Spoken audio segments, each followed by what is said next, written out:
And why human being have to kill another human being? If all of us are human being living on this earth and that is our planet, that's our land, can we not live with love? Can we not live with peace? Can we not live with harmony? We are the best of the creation. The dogs can live with harmony.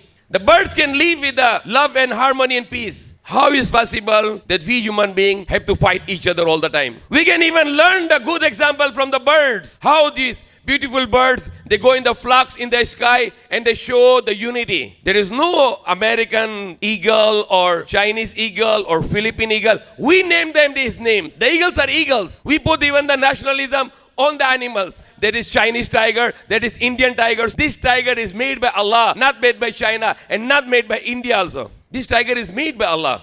You can never see the dogs are killing other dogs. Did you ever see? Did you see the different kind of dogs? They kill each other? No.